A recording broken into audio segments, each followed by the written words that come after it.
This is listening comprehension activity number 3. It's a passage on the theme of cultural identity that we discussed a little bit in class today. Here are a few words that you will hear in the passage, so you might want to look them up now before you listen to it. If you don't already know them, they might help in your understanding. There's no written assignment that goes with this passage. We will be doing some questions on it in class next time, so you might want to just make some notes for yourself about the content to remind yourself of what it was about, but you will have an opportunity to listen to it again next class before we do the questions.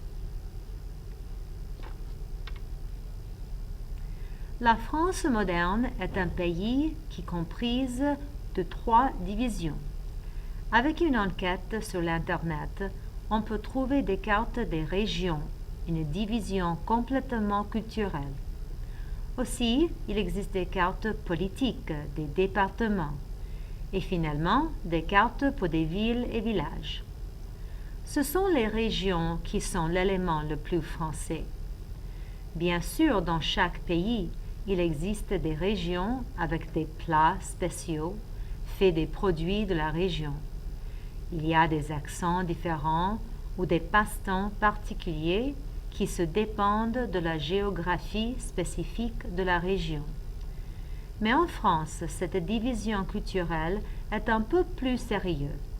Par exemple, les habitants de la région qui s'appelle la Bretagne, au nord-ouest de la France, se voient comme des Bretons avant tout, avant qu'ils se voient comme des Français même.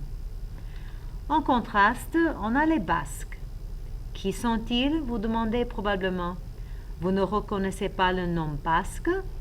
Vous n'êtes pas seul. Ce n'est pas un nom bien connu dans le monde.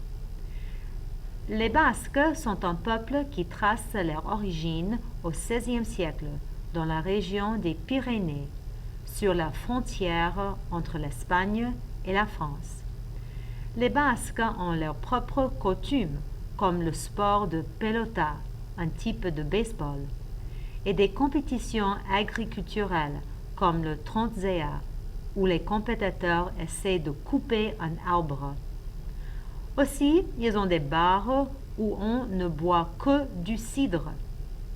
Finalement, les Basques ont leur propre langue, qu'on appelle euskara, un langage tout à fait unique, sans parallèle linguistique.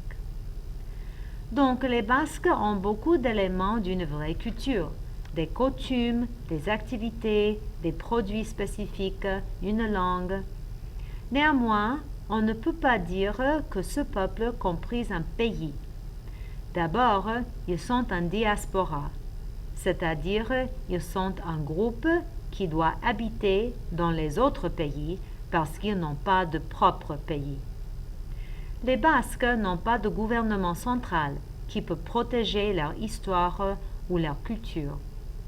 Parce qu'il était toujours moins puissant que les autres pays de l'Europe de l'Ouest, plus notamment le gouvernement fasciste de Francisco Franco en Espagne, les Basques cherchaient des moyens d'être indépendants. Un moyen violent et pas particulièrement effectif, c'est l'organisation de ETA, un groupe terroriste.